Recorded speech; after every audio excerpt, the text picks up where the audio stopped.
महारास लीला का वर्णन कर रहा हूं। भगवान ने महारास लीला करी है, अद्भुत कथा है महाराज। एक बार की बात है, नारद जी महाराज घूमने जा रहे थे। घूमते घूमते जा रहे हैं, नारद जी इधर से जा रहे हैं और सामने से कामदेव आ रहा है।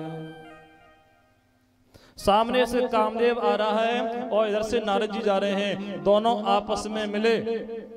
कामदेव ने कहा, नारद जी 24 घंटे भजन करते रहते हो, लड़ाई झगड़ा आता है? मेरी इच्छा हो रही है, मेरे हाथों में खुजली मच रही है, आपसे दो दो हाथ हो जाएं। नारद जी ने कहा, भैया कामदेव मेरे ऊपर कृपा बना के रख। एक बार तुमने कृपा करी, मैं सुंदर बनना चाहता था, सुंदर तो नहीं बन पाया, बंदर बन गया। भैया मेरे ऊपर कृपा कर, तू यहां से जा। कामदेव ने कहा, ऐसे कैसे चला जाऊंगा, या तो युद्ध करो या योद्धा बताओ। कामदेव कह रहा है, लड़ने की इच्छा है ऋषिराज मेरे लिए, और वीर तो बताओ जिससे करूं संग्राम को। बोले तब नारद, काम इतना अभिमान क्यों, क्या तुमने सुना नहीं श्री कृष्ण के नाम को। कामदेव ने कहा, महाराज सुना बहुत है, लेकिन ये नहीं पता वो रहता कहाँ है। नारद जी ने कहा, पता नोट करो, मैं बता रहा हूं। भारत के मध्य पुरी मथुरा के अंतर्गत, सीधे चले जाना तुम वृंदावन धाम को। कदम के नीचे खड़े बंसी बजाते मिले, मानू मैं तुम्हें जब जीतो घनश्याम को। मानू मैं तुम्हें जब जीतो घनश्याम को। महाराज जैसे पता नोट किया है कामदेव ने, और वहां से कामदेव चल दिया है। जैसे वृंदावन धाम में आया है, यमुना जी के किनारे बट वृक्ष के नीचे कन्हैया खड़े हुए हैं और बंसी बजा रहे हैं।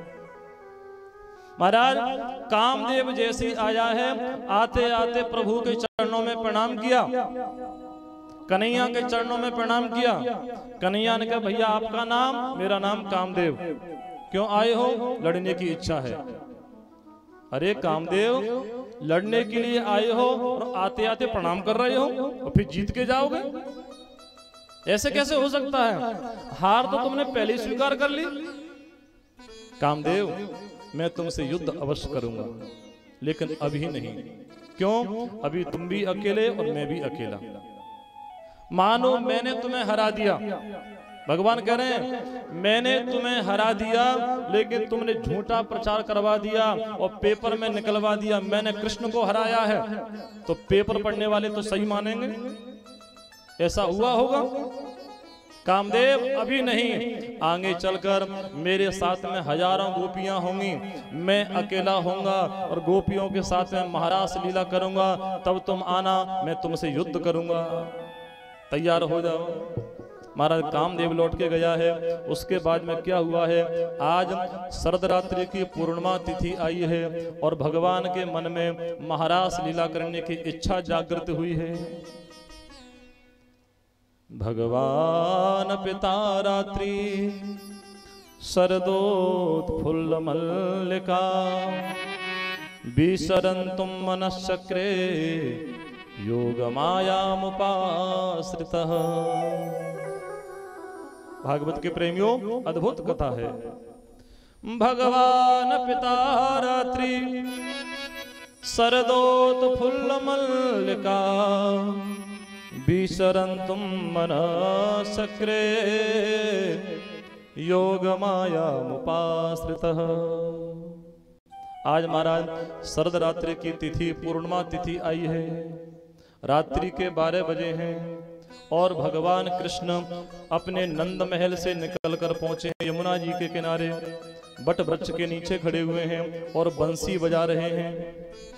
महाराज जैसे बंसी बजा रहे हैं, उसी समय योग माया आई।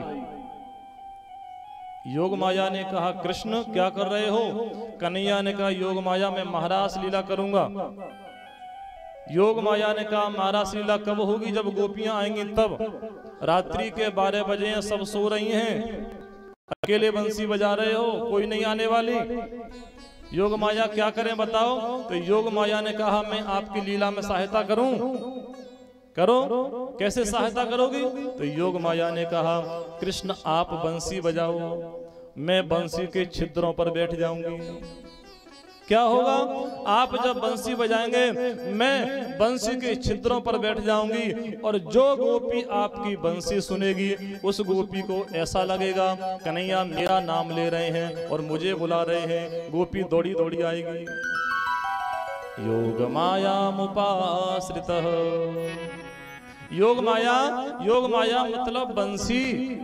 जब तक बंसी नहीं होगी महारास नहीं होगा। योग माया मतलब श्री राधा। जब तक राधा रानी नहीं होगी तब तक महारास नहीं होगा। योग माया मतलब गोपियां। जब तक गोपियां नहीं होंगी महारास नहीं होगा। योग माया मुपाश्रितः। आज प्रभु ने योग माया का आश्रय लिया। आज कन्हैया बंसी बजा रहे हैं। महाराज जैसे कन्हैया बंसी बजाते हैं, गोपियां बंसी की धुन सुनती हैं, तो आज वो गोपियां बंसी को बांसुरी को गाली देती हैं। अब शब्द बोलती हैं, अरे बंसी तुमने कौन से पुण्य किए होंगे। अरे बंसी तू कितनी सौभाग्यशाली है, 24 घंटे कन्हैया के अधरों पे रहती है और अपने हाथ से तुम्हारे वो चरण दाबते हैं। बंसी कब बजेगी? जब उंगली चलेगी तब।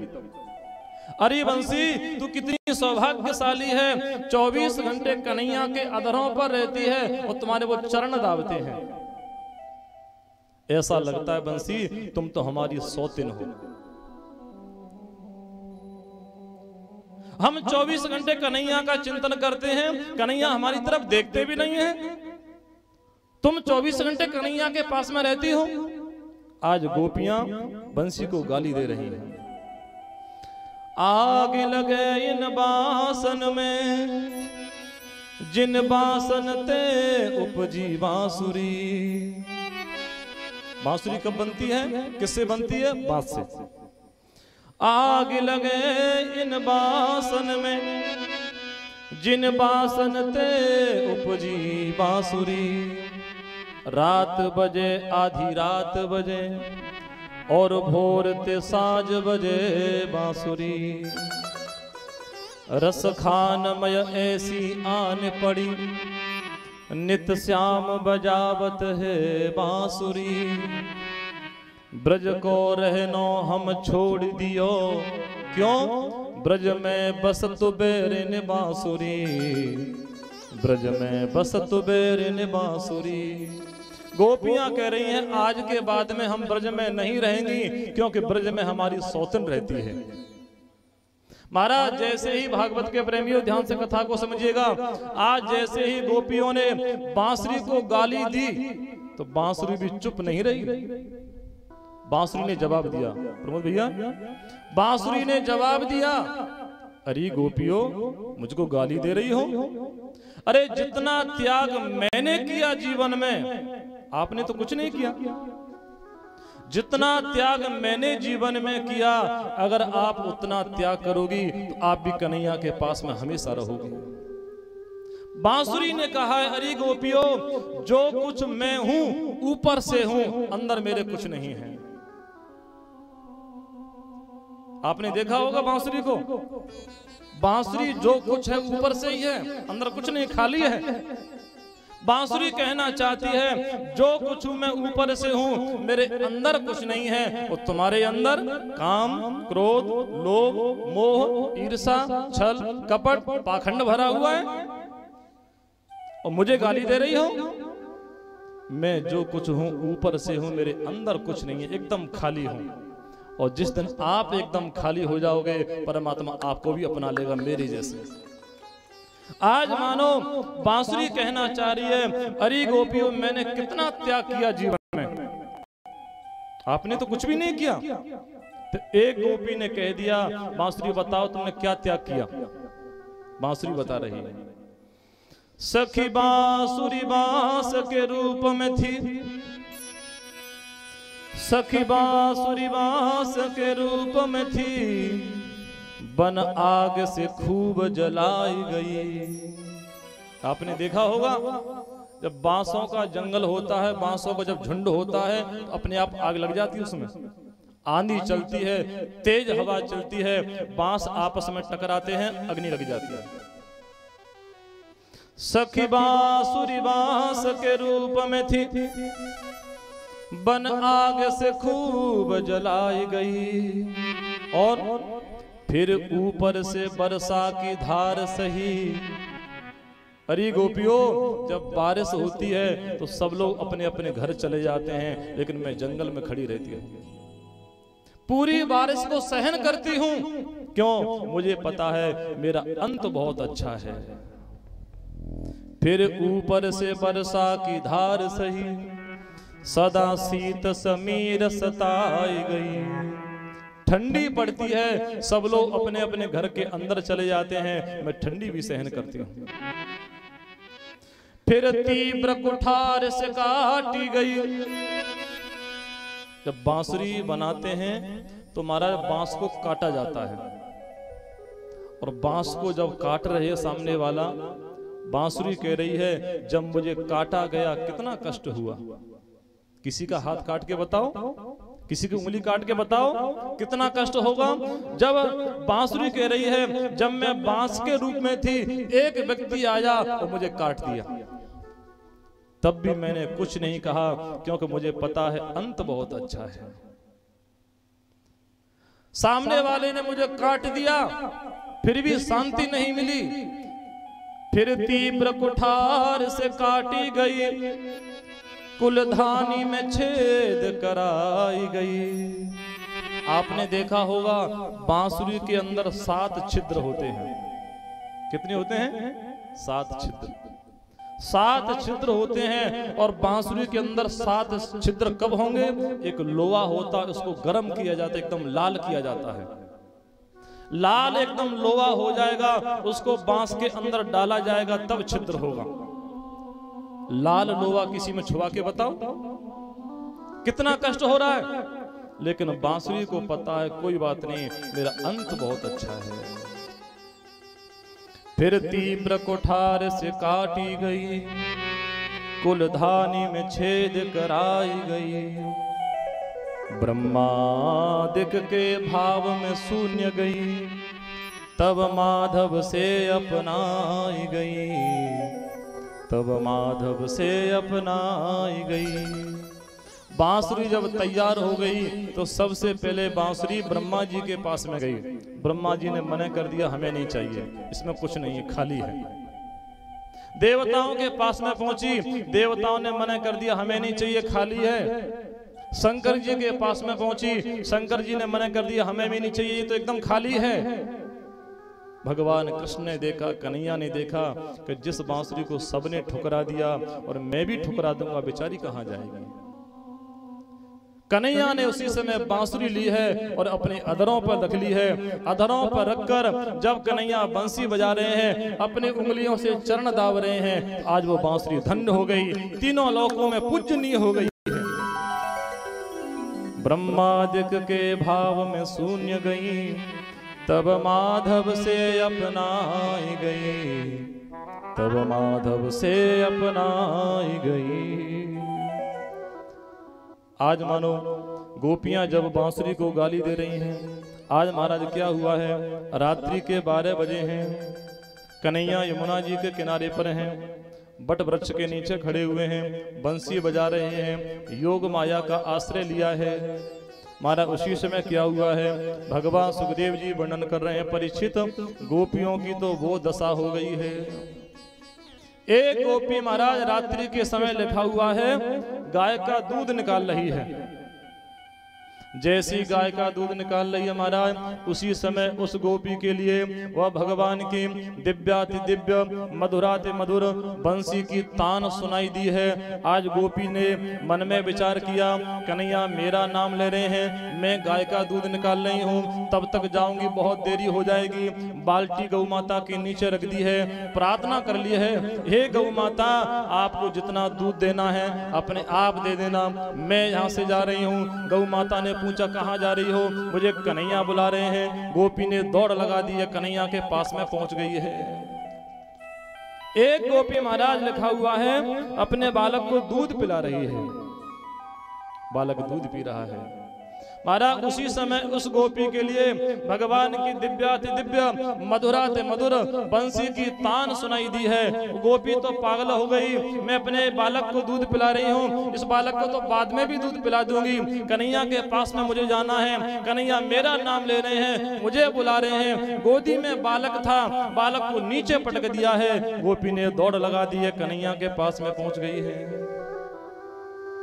एक गोपी महाराज रात्रि में अपने पति को भोजन करा रही है, पति भोजन कर रहे हैं। भोजन करते करते पति ने कहा, देवी गोपी भोजन में सब्जी में राम रस कम है, नमक कम है, थोड़ा सा नमक ले आओ। वह गोपी नमक लेने के लिए रसोई में जैसी पहुंची है महाराज, उसी समय कन्हैया की दिव्याति दिव्य मधुराति मधुर बंसी की तान सुनाई दी है। गोपी तो पागल हो गई, कन्हैया मेरा नाम ले रहे हैं। महाराज बहुत जल्दी जल्दी में थी, नमक की जगह पर शक्कर ली है और अपने पति को शक्कर परोस दी है और पति से कह दिया और खाना है तो बना लेना, खा लेना, मैं जा रही हूँ। अरे तुम कहाँ जा रही हो तो बताओ। तो गोपी ने कह दिया मुझे कन्हैया बुला रहे हैं, मैं कन्हैया के पास में जा रही हूं, दौड़ लगा दी है। एक गोपी महाराज रात्रि में श्रृंगार कर रही है।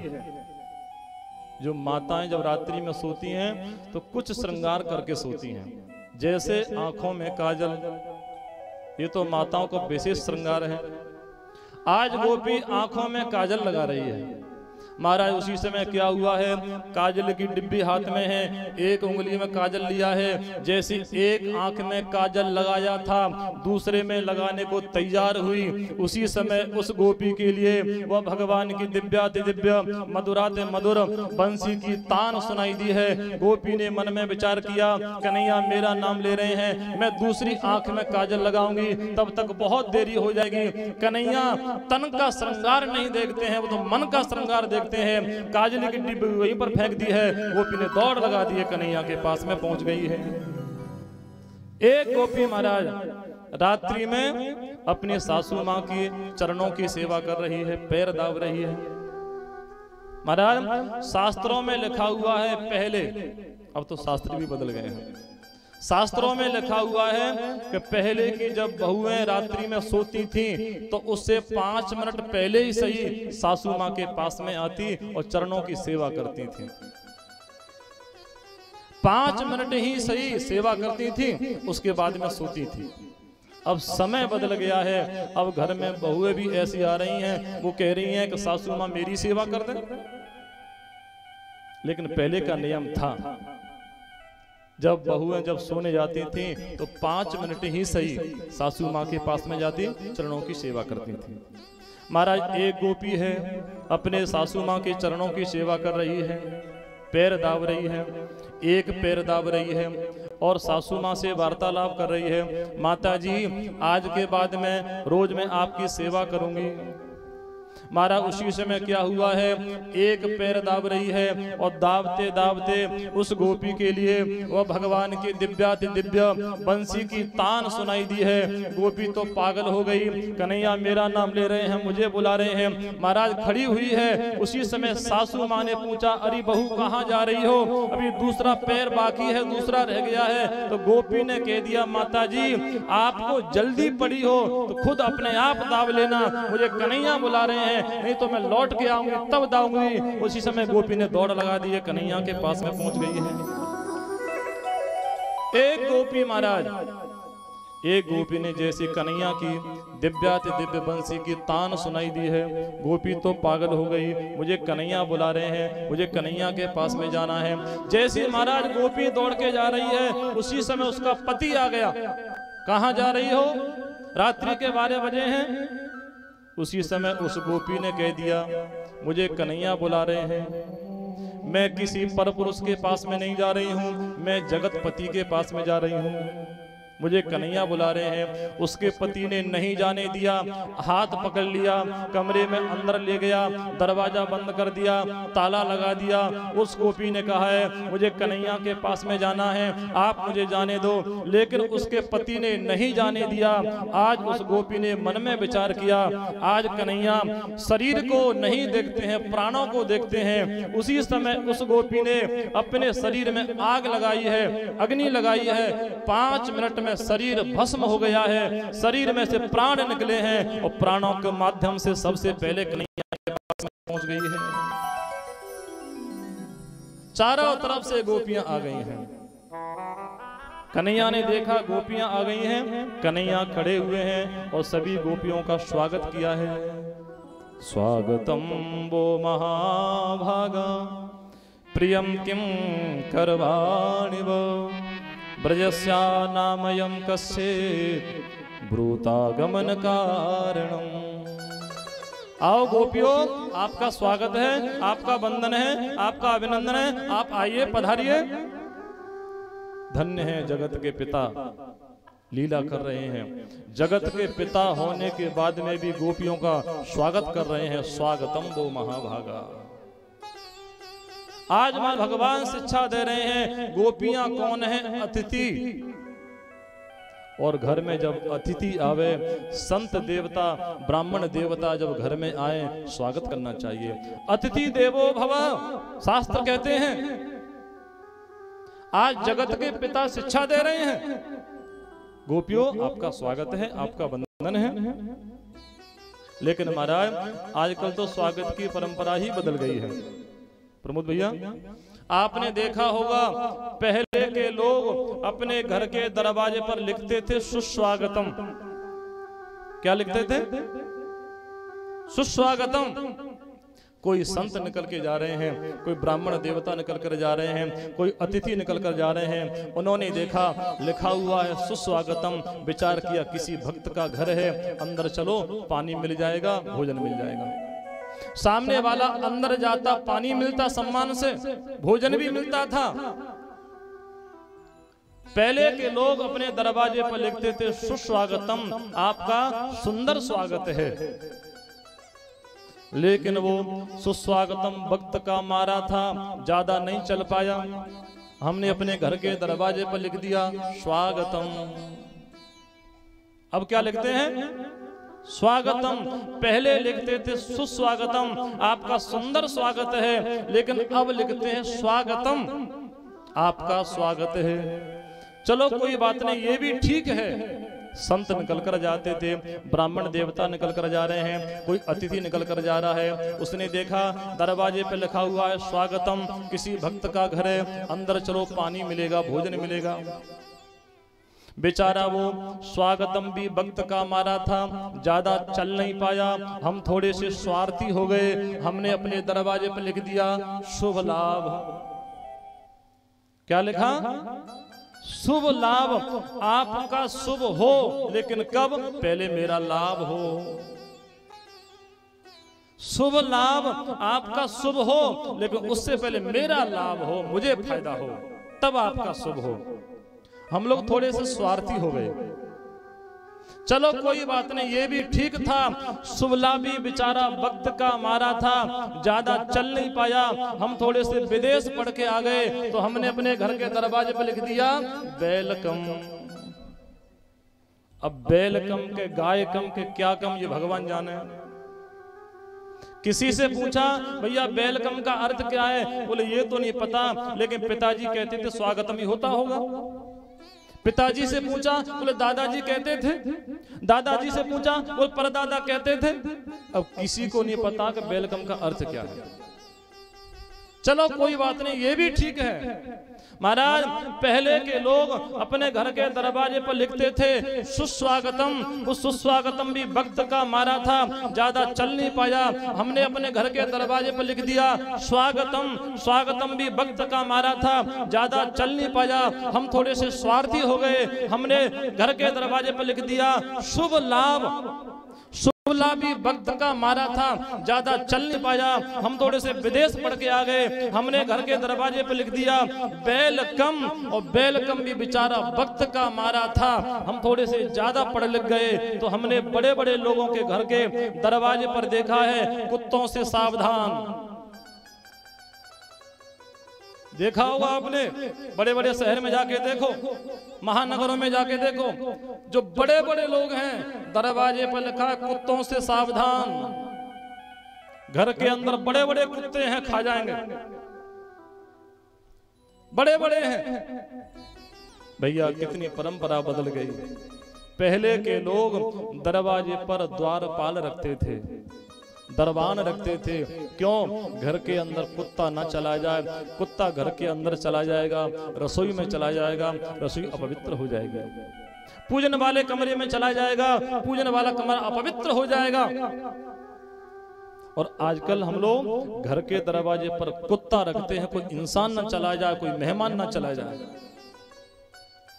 आज भगवान जगत के पिता होने के बाद में भी गोपियों का स्वागत कर रहे हैं।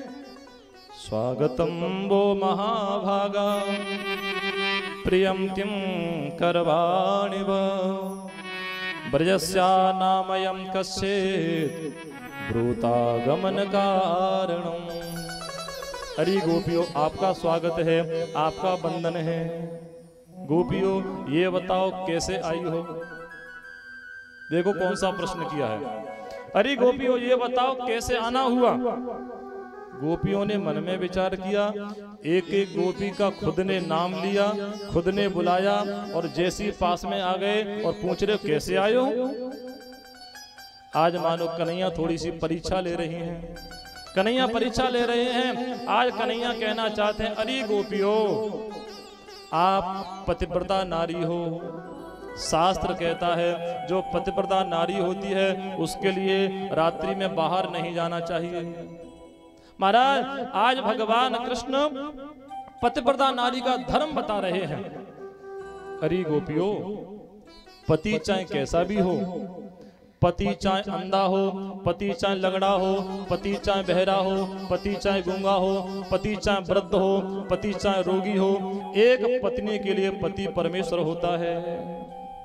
दुस्सीलो दुर्भगो वृद्धो जड़ो रोग्य धनो पिवा पते से भिर नहातव्यो लोके सोभिर पातकी। अरे गोपियों, आपको नहीं पता है जो पतिव्रता नारी होती है उसमें कितनी ताकत होती है, कितनी शक्ति होती है, तुम्हें नहीं पता? गोपियों आपके लिए मैं एक कथा सुना रहा हूं। आज कन्हैया कथा सुना रहे हैं, ध्यान से कथा को समझिए। कन्हैया ने कहा गोपियों ध्यान से सुनो। एक गोपी है, वह अपने पति को परमात्मा मानती है, परमेश्वर मानती है, सखा मानती है, स्वामी मानती है, संसार के जितने भी संबंध हैं वो पति को ही मानती है। गोपियों ध्यान से सुनना।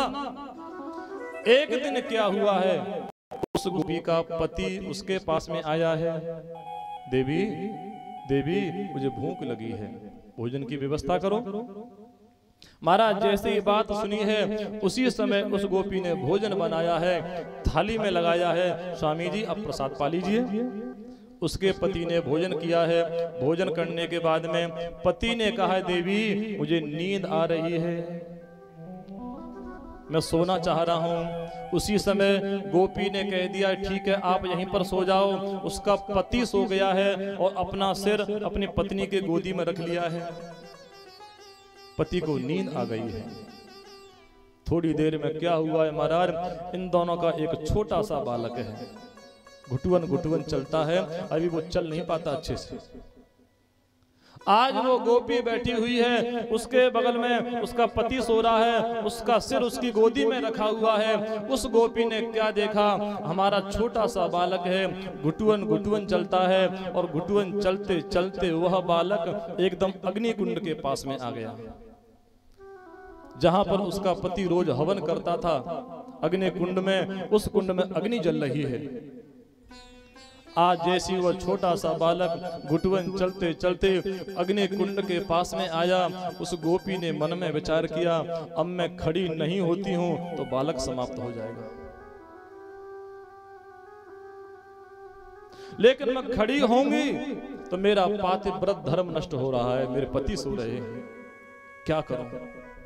बड़ा धर्म संकट पड़ा हुआ है। महाराज उसी समय क्या हुआ है, जो बालक एकदम अग्नि कुंड के पास में पहुंच गया था, घुटुअन घुटुअन चल रहा है। अब बालक को क्या पता अग्नि कैसी होती है। बालक धीरे से जैसे आगे बढ़ा है, एक कदम ही आगे बढ़ा था बालक, और बालक अग्नि कुंड में गिर गया। जैसे ही बालक अग्नि कुंड में गिरा है, आज वो गोपी ने ये दृश्य देखा है, मेरी आंखों के सामने मेरा बालक अग्नि कुंड में गिर गया। आज वो गोपी के आंखों से अश्रु की धार बहने लगी। जैसे ही आंसुओं की धार बह रही है, नीचे पति का सिर था। जैसे ही आंसू की धार पति के सिर पर गिरी है, पति की नींद खुली है। देवी आप रो रही हो, क्या हुआ, क्यों रो रही हो? स्वामी अपना जो बालक था। हाँ हाँ क्या हुआ? स्वामी आप सो रहे थे, आपका सिर मेरी गोदी में रखा हुआ था, अपना छोटा सा बालक है वो घुटुअन चल रहा था। हाँ हाँ क्या हुआ ये तो बताओ। आप रोज हवन करते थे, अग्नि कुंड में अग्नि जल रही है। जैसे छोटा सा बालक घुटुअन चलते चलते अग्नि कुंड के पास में जैसे पहुंचा, स्वामी बालक अग्नि में गिर गया है, तुमने क्यों नहीं बचाया? स्वामी आप सो रहे थे, मैं पतिव्रता नारी हूं, जब मैं खड़ी होती मेरा पातिव्रत धर्म नष्ट हो जाता। स्वामी आप सो रहे थे। दोनों ही जैसे ही दंपति रोने लगे हैं, रोते रोते जैसे ही अग्नि कुंड के पास में आए, दोनों ने क्या देखा, बालक समाप्त नहीं हुआ है, बालक अंदर खेल रहा है। आज मानो अग्नि शीतल हो गई हो। अग्नि भी कहना चाहती है ये पातिव्रत नारी है, इसका धर्म बना है, मैं इसके बालक को नहीं जला सकती हूँ, मैं भी एकदम शीतल हो गई हूँ। अग्नि एकदम शीतल हो गई। कन्हैया कह रहे हैं गोपियों, आज उस गोपी के पातिव्रत धर्म से उसका बालक बच गया। आप सभी पतिव्रता नारी हैं, अपने अपने घर जाओ। महाराज जैसी ये बात कही है, उसी समय गोपियों ने कह दिया है कन्हैया कृष्ण तुम्हारी कथा हो गई? हाँ हो गई। तो गोपियों ने कहा कृष्ण हमारी भी कथा सुन लो। अब गोपियां कथा बोल रही हैं, कृष्ण सुन रहे हैं। धन्य है ब्रज की गोपियां।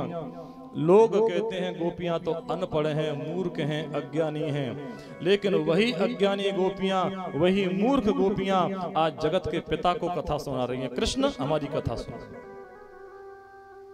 गोपियां कह रही हैं कृष्ण एक गोपी है। कन्हैया ने कहा ये तो मैं नहीं कहा था, आगे तो सुनो। एक गोपी है, वो भी अपने पति को परमेश्वर मानती है, भगवान मानती है, स्वामी मानती है, मित्र मानती है, सखा मानती है, अपने पति को परमात्मा मानती है। उसका पति जब घर में आता है, स्नान कराती है, वस्त्र पहनाती है, पूजन करती है, माला पहनाती है, आरती उतारती है, अपने हाथ से भोजन कराती है, चरणों की सेवा करती है। रात्रि में जब पति सोता है, चरणों की सेवा करने के बाद में पत्नी चरणों में ही सो जाती है। कृष्ण एक दिन क्या हुआ, उस गोपी का पति उसके पास में आया। पति ने कहा देवी मैं 15 दिन के लिए बाहर जा रहा हूं, कुछ विशेष काम है, मैं 15 दिन के लिए बाहर जाना हूं, मैं 15 दिन के बाद में आऊंगा, तुम अच्छे से रहना। जैसी ये बात कही है, आज उस गोपी ने कहा है स्वामी मैं आपके बिना कैसे रहूंगी, मैं तो आपको स्नान कराती थी, मैं तो आपको वस्त्र पहनाती थी, मैं तो आपका पूजन करती थी, मैं तो आपको भोग लगाती थी, आपके चरणों की सेवा करती थी, आपके बिना कैसे रहूंगी। पति ने कहा देवी मुझे जाना पड़ेगा, विशेष काम है, आप एक काम करो, 15 दिन की बात है, आप मेरा एक फोटो बनवा लो, फोटो चौकी पर रखो, जिस भावना से आप मेरा पूजन करते हो उसी भावना से उस फोटो का पूजन करना। 15 दिन की बात है, 15 दिन के बाद में फोटो को हटा देना, मैं आ जाऊंगा, मेरा पूजन करना। पति ने जैसी समझा दिया है, पति अपना फोटो देकर चला गया है। उस गोपी ने अपने पति की फोटो चौकी पर रखी है, रोज स्नान कराती है, वस्त्र पहनाती है, पूजन करती है, माला पहनाती है, भोग लगाती है, आरती करती है, चरणों की सेवा करती है, वहीं पर शयन कर जाती है। कृष्ण बहुत ध्यान से कथा को सुनना। धीरे धीरे करते करते एक पूरा हो गया है, दूसरा दिन पूरा हो गया है, तीसरा दिन पूरा हो गया है, ऐसे करते करते 14 दिन पूरे हो गए हैं, 15वां दिन चल रहा है। आज वो गोपी अंदर बैठी है, पति का फोटो चौकी पर रखा हुआ है, स्नान करा रही है, वस्त्र पहना रही है, पूजन करा रही है। कृष्ण उसी समय उसका असली पति दरवाजे पर आ गया। दरवाजा बंद है, कुंडी लगी हुई है, असली पति दरवाजे पर खड़ा हुआ है, दरवाजा खटखटा रहा है। कृष्ण आप बताओ वो गोपी पूजन करे कि दरवाजे पर जाकर स्वागत करे पति का, बताओ। कन्हैया ने कहा गोपियों इसमें क्या पूछना है, अरे जो गोपी पूजन कर रही है, जो चौकी पर फोटो रखा है वो तो नकली फोटो है। जब असली पति आ गया, दरवाजे पर खड़ा है, तो उस गोपी को खड़ा होना चाहिए, दरवाजे पर जाना चाहिए, स्वागत करना चाहिए। महाराज उसी समय गोपियों ने जोर से ताली बजाई है। कन्हैया उत्तर आपने दे दिया अपने आप, संसार के जो पति हैं वो सब नकली पति हैं, फोटो के पति हैं, आप जगत पति हो प्रभु, हम आपके पास में आई हैं, हम कहाँ जाएं। ऐसे वर को क्या वरें जो जन्मे और मर जाए, बरवरियो गोपाल को जिससे चुनरी अमर हो जाए। हे प्रभु आप जगत पति हो, हम आपके पास में आई हैं, हम किसी संसार वाले व्यक्ति के पास में नहीं गई हैं, आप जगत के पिता हो, आप जगत पति हो, हम आपके पास में आई हैं। महाराज जैसे ये बात कही है, उसी समय कन्हैया ने कह दिया है गोपियों मैं तो आपकी परीक्षा ले रहा था, परीक्षा में पास हो गई आप सभी लोग, अब मैं महाराज करूंगा। कन्हैया ने देखा है अनंत गोपियां हैं, मैं अकेला हूं। उसी समय कन्हैया ने देखा है गोपियां बहुत हैं, उसी समय कन्हैया ने उतने ही रूप ले लिए हैं। जितनी गोपियां हैं उतने कृष्ण बन गए।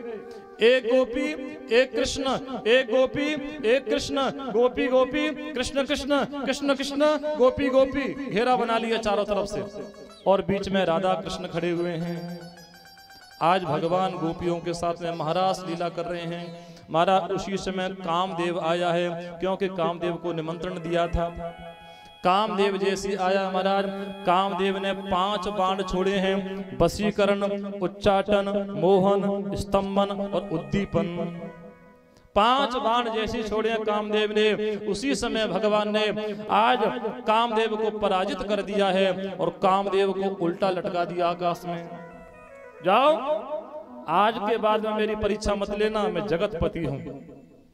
आज मानो भगवान ने कामदेव को हरा दिया है और आज कन्हैया गोपियों के साथ में महारास कर रहे हैं। गोपियां नाच रही हैं, कन्हैया भी नाच रहे हैं। भगवान सुखदेव जी वर्णन कर रहे हैं, राधा की पायल छम छम बाजे, छम छम बाजे, राधा रानी नाचे, राधा की पायल छम छम बाजे, राधा की पायल छम छम बाजे, छम छम बाजे, राधा रानी नाचे, छम छम बाजे, राधा रानी नाचे। श्याम ने छेड़ा तराना, राधा का श्याम दीवाना, छेड़ा तराना राधा का श्याम दीवाना, राधा का श्याम दीवाना, जय हो राधा का श्याम दीवाना, जय हो राधा का श्याम दीवाना,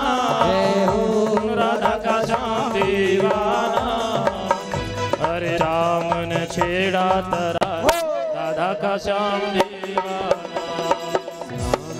छेड़ा तराना राधा का श्याम दीवाना। जय हो रास बिहारी भगवान की।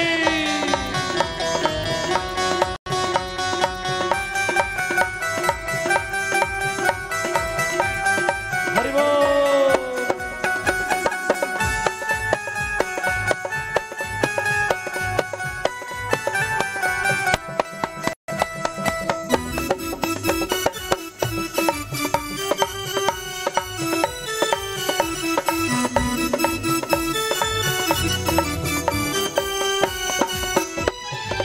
राधा जब पायल चमकावे, राधा जब पायल चमकावे, राधा जब पायल चमकावे, राधा जब पायल चमकावे, कानूनो झट दौड़ो दौड़ो आवे, कांडो जब दौड़ो दौड़ो आवे, करे न कोई बहाना, जय हो करे न कोई बहाना, राधा का श्याम दीवाना, छेड़ा तराना राधा का श्याम दीवाना, राधा का श्याम दीवाना, जय हो राधा का श्याम दीवाना, जय हो राधा का श्याम दीवाना, जय हो राधा का श्याम दीवाना, जय हो हरे श्याम ने छेड़ा तराना राधा का श्याम दीवाना। हमने छेड़ा तराना राधा का श्याम दीवाना। जय हो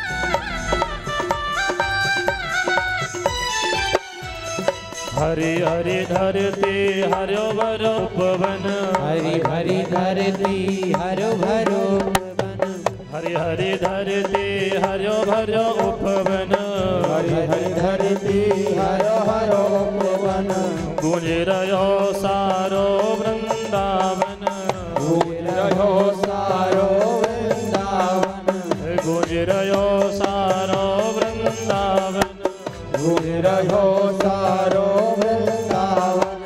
गूंज रहा बरसाना, जय हो गूंज रहा बरसाना, राधा का श्याम दीवाना, हमने छेड़ा तराना राधा का श्याम दीवाना। राधा का श्याम जय हो राधा का श्याम दीवाना, जय हो राधा का श्याम दीवाना, जय हो राधा का श्याम दीवाना,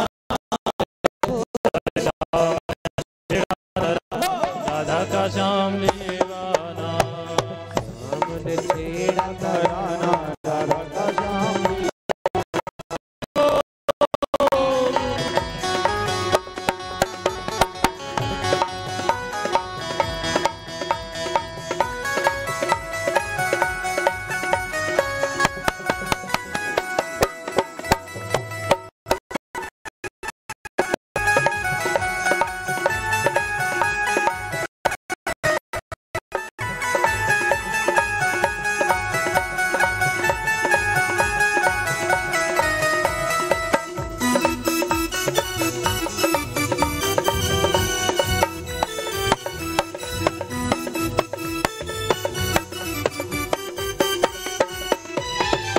गौरवर्ण की राधा प्यारी, गौरवर्ण की राधा प्यारी, गौरवर्ण की राधा प्यारी, गौरवर्ण की राधा सावली सूरत कृष्ण मुरारी, सावली सूरत कृष्ण मुरारी, सावली सूरत कृष्ण मुरारी, सावली सूरत कृष्ण मुरारी।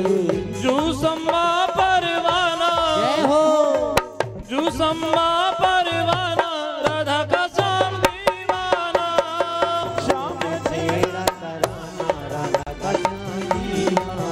ओ राधा का श्याम दीवाना, जय हो राधा का श्याम दीवाना, जय हो राधा का श्याम दीवाना, राधा का श्याम दीवाना, हरे श्याम ने छेड़ा तराना, राधा का श्याम दीवाना, श्याम तेरा तराना, राधा का श्याम दीवाना।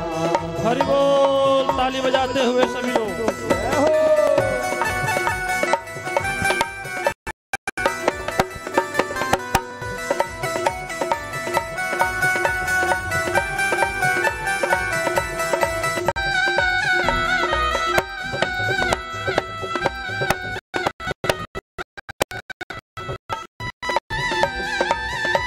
हरि बोल।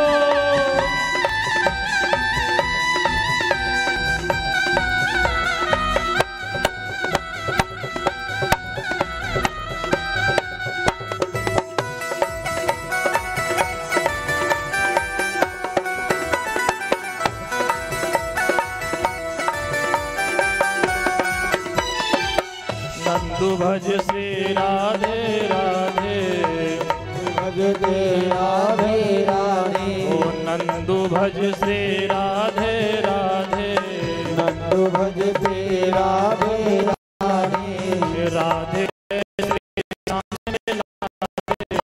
राधे मेरे श्याम से मिला दे, राधे जय श्री श्याम से मिला दे, राधे मेरे श्याम से मिला दे।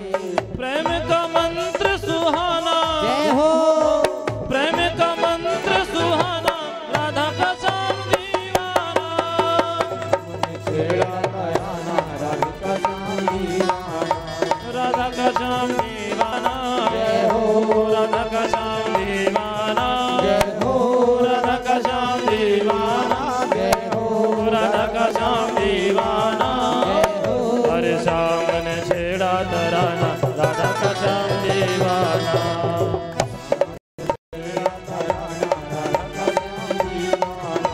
राधा का श्याम दीवाना, ओ राधा का श्याम दीवाना। राधा का श्याम दीवाना। बोलो रास बिहारी भगवान की जय हो राधा की पायल छम छम बाजे, छम छम बाजे, राधा रानी नाचे,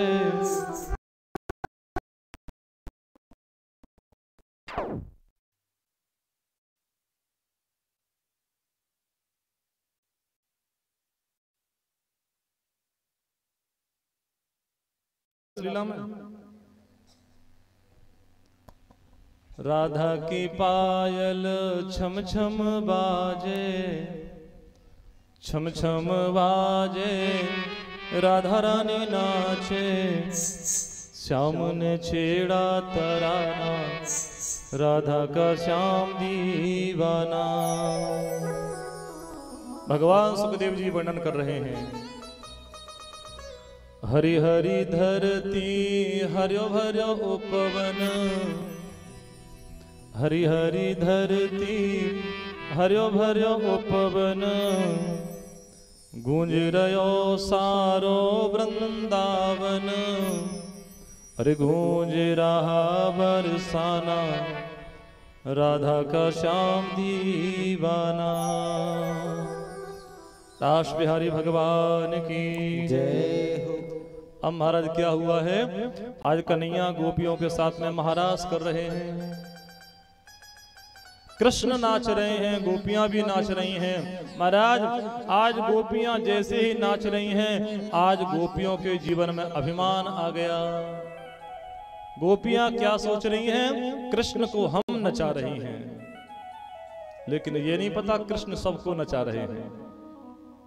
आज गोपियों के जीवन में अभिमान आ गया। गोपियों ने विचार किया कृष्ण को हम नचा रही हैं, हम जैसा नचाएंगे वैसा नाचेगा। और भगवान कहते हैं कि जिसके जीवन में अभिमान आया उसको मैं छोड़ के चला जाता हूं। मैंने आपके लिए कथा बताई थी पहले। महाराज जैसे ही आज गोपियों को अभिमान आया है और राधा रानी को मान आया है। भगवान मान तो स्वीकार कर लेते हैं लेकिन अभिमान स्वीकार नहीं करते हैं। उसी समय महाराज आज भगवान कृष्ण राधा रानी को लेकर गोपियों के बीच में से अंतर ध्यान हो गए हैं। तत्रैवांतरधीयत तत्रैवांतरधीयत। आज कृष्ण राधा रानी को लेकर गोपियों के बीच में से अंतर ध्यान हो गए। महाराज जैसे गोपियों ने देखा कृष्ण कहाँ है, कन्हैया कहाँ है, आज सभी गोपियों ने क्या देखा कि राधा भी दिखाई नहीं दे रही हैं। ओहो, कृष्ण राधा को लेके चले गए हैं। आज गोपियों को ज्ञान हो गया, आज हमारे जीवन में अभिमान आया और कृष्ण हमें छोड़ के चले गए। गोपियां बहुत दुखी हो गईं, विलाप कर रही हैं, रो रही हैं। महाराज इधर क्या हुआ है, आज जैसे ही राधा रानी को लेकर भगवान कृष्ण अंतर ध्यान हुए हैं तो आज राधा के जीवन में अभिमान आ गया। राधा ने मन में विचार किया मैं सभी गोपियों में श्रेष्ठ हूं, इसलिए कन्हैया मुझे लेके आए हैं। कृष्ण कन्हैया मुझे इतने दूर लेके आए हो, मैं चलते चलते थक गई हूं, मुझे कंधे पर बैठा लो। राधे तुम्हारे जीवन में अभिमान, और जिसके जीवन में अभिमान आता है मैं छोड़ के चला जाता हूं। राधे तुम्हारे जीवन में अभिमान आया, कोई बात नहीं। कन्हैया बैठे और राधा रानी जैसे ही कन्हैया के कंधे पर बैठने ही वाली थी उसी समय तत्रैवांतरधीयतः भगवान कृष्ण अंतर ध्यान हो गए, राधा को छोड़ के चले गए। इधर गोपियां रो रही हैं और इधर श्री राधा रो रही है। राधा ने मन में विचार किया गोपियों के जीवन में अभिमान आया था, गोपियों के छोड़कर चले गए कृष्ण, और मेरे जीवन में अभिमान आया, मुझे छोड़ के चले गए। गोपियां रोते रोते आगे बढ़ रही हैं। महाराज आगे बढ़ते बढ़ते क्या देखा कि सामने राधा बैठी है, वो भी रो रही है। राधा के पास में पहुंची, अरे राधे तुम्हें तो कृष्ण लेके आए थे, क्या हुआ? राधा रानी ने कह दिया गोपियों जैसे तुम्हें अभिमान हो गया था ऐसे मुझे भी अभिमान हो गया, मुझे भी छोड़ के चले गए। अब तो महाराज गोपियों की वो दशा हो गई है। गोपियां खड़ी हुई, राधा रानी खड़ी हुई हैं, अब तो रास्ते में चल रही हैं। रास्ते में पीपल का वृक्ष मिला। हे पीपल देवता आप तो भगवान के ही रूप हो। गीता में कहा गया है अस्वस्थः सर्व वृक्षाणाम। भगवान जब अपनी विभूतियों का वर्णन कर रहे हैं तो कह रहे हैं सभी वृक्षों में पीपल में हूं। हे पीपल देवता क्या आपने हमारे कन्हैया को जाते हुए देखा?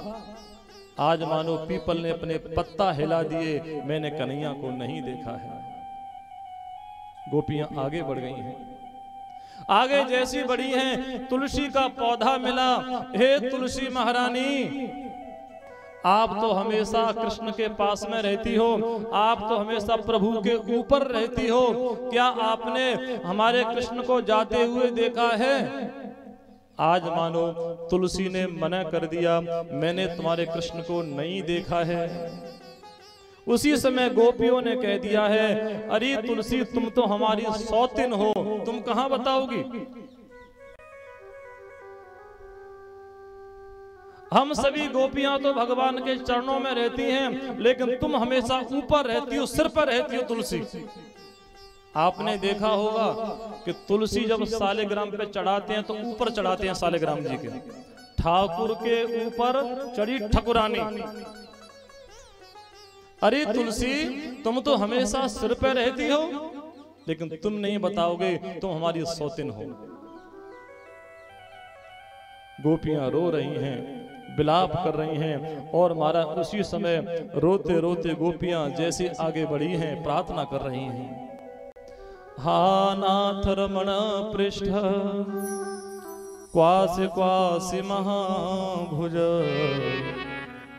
दास्यास्ते कृपणाया मे सखे दर्शय सन्निधिं। महाराज आज जैसी गोपियों ने ये श्लोक बोला है, इस श्लोक के माध्यम से हमारे वृंदावन में 5 मंदिरों का निर्माण हो गया। श्लोक बोलते ही मंदिरों का निर्माण हो गया। हा नाथ गोपीनाथ, रमण राधा रमण, प्रेष्ठ राधा वल्लभ, महाभुजा मदन मोहन जी और सखे भगवान बांके बिहारी जी। हा नाथ रमण पृष्ठ क्वासि क्वासि महाभुज दास्यास्ते कृपणाया मे सखे दर्शय सन्निधिं। गोपियां विलाप कर रही हैं, रो रही हैं, कृष्ण हमसे गलती हो गई, हमें क्षमा कर दो, आप नहीं मिलेंगे हम प्राण छोड़ देंगे। दिलदार यार प्यारे गलियों में मेरी आजा, मेरा यार बन के आजा, मेरा प्यार बन के आजा। नैना तरस रहे हैं, मुखड़ा जरा दिखा जा, दिलदार यार प्यारे गलियों में मेरी आजा। गोपियां रोते रोते कह रही हैं, कृष्ण सब लोग लाज खोई, चुपचाप बैठ रोई, अपना नहीं है कोई, अपना मुझे बना जा, दिलदार यार प्यारे गलियों में मेरी आजा। एक गोपी ने तो यहां तक कह दिया, कृष्ण एक बार दे दो दर्शन, मन की है ये तमन्ना, एक बार दे दो दर्शन, दिल की है ये तमन्ना, कहीं दम निकल न जाए, कहीं दम निकल न जाए, तेरा इंतजार करके, दिलदार यार प्यारे गलियों में मेरी आजा। गोपियां रो रही हैं, विलाप कर रही हैं, राधा रानी समझा रही हैं गोपियों के लिए, और गोपियों से कह दिया है, अरे गोपियों, जहां से हमने यात्रा प्रारंभ की थी हमको वहीं पर जाना पड़ेगा, हम वहीं पर पहुंचेंगे, कृष्ण दर्शन अवश्य देंगे।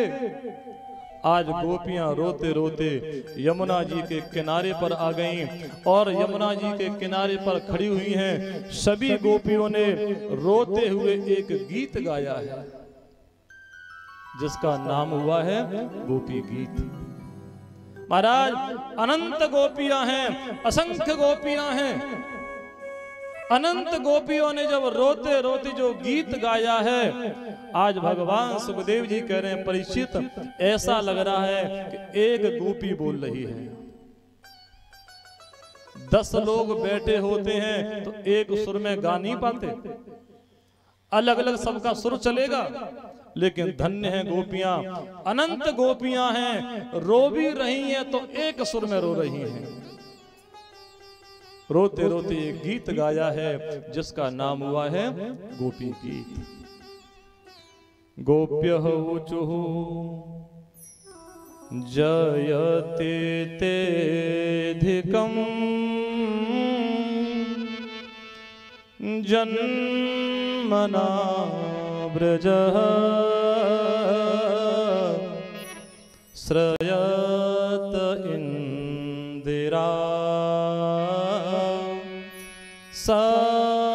सस्वदत्र हि दयेत दृश्यता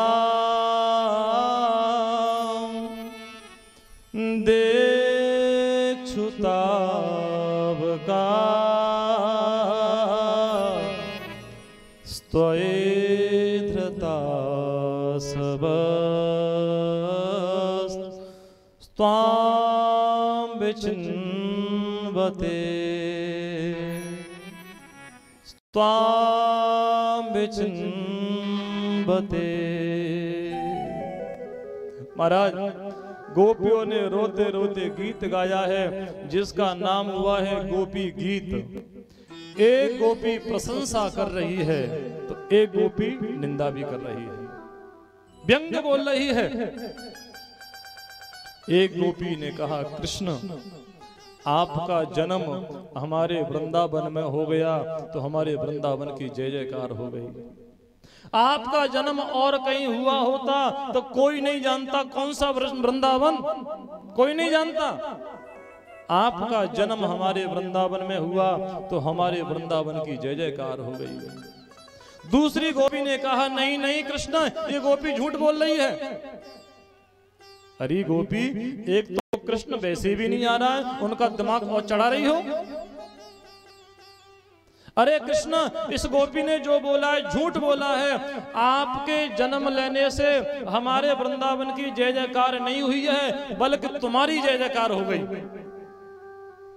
तुम्हारा जन्म और कहीं हुआ होता, कोई नहीं जानता कौन सा कृष्ण, कहां का कृष्ण। हमारे वृंदावन की तो पहले से जय जयकार है, तुम्हारी जय जयकार हो गई है। कन्हैया सब सुन रहे हैं, कौन गोपी प्रेम से बोल रही है, कौन गोपी व्यंग बोल रही है। एक गोपी ने तो यहां तक कह दिया, अरे कृष्ण, ऐसा लग रहा है तुम यशोदा के बेटा नहीं हो, तुम नंद बाबा के बेटा नहीं हो। यशोदा के बेटा होते थोड़ी सी दया अवश्य होती तुम्हारे अंदर। एकदम निष्ठुर हो, कठोर हो। हम रोते रोते मर रही हैं, बिलक रही हैं, आ नहीं रहे हो, यशोदा के बेटा नहीं हो। गोपिका नंदनो भवान अखिल देहिनां अंतरात्मद्रे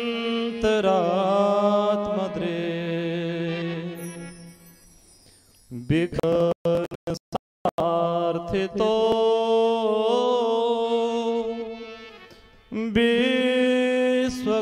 विश्वगुप्तये सखा देवान् सात्वतां कुले सात्वतां कुले। एक गोपी ने तो यहां तक कह दिया है, अरे कृष्ण, तुम्हारी जो कथा है वो कथा मारने वाली है। जिसने तुम्हारी कथा सुनी वो मर गया, कहीं का नहीं बचा। दूसरी गोपी ने कहा, अरे गोपी, ऐसा तो मत बोल, कम से कम एक तो वैसे भी नहीं आ रहा है और नाराज कर रही हो। एक गोपी व्यंग बोलती है तो एक सही बोलती है। एक गोपी ने कह दिया, आपकी कथा जो सुनता है वो मर जाता है। तब कथामृतम तप्त जीवनम कवेभिरीडितं कल्मषापहम् श्रवणमङ्गलम्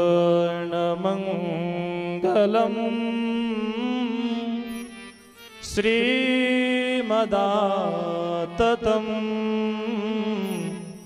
भुवे गृह्णन्ति ते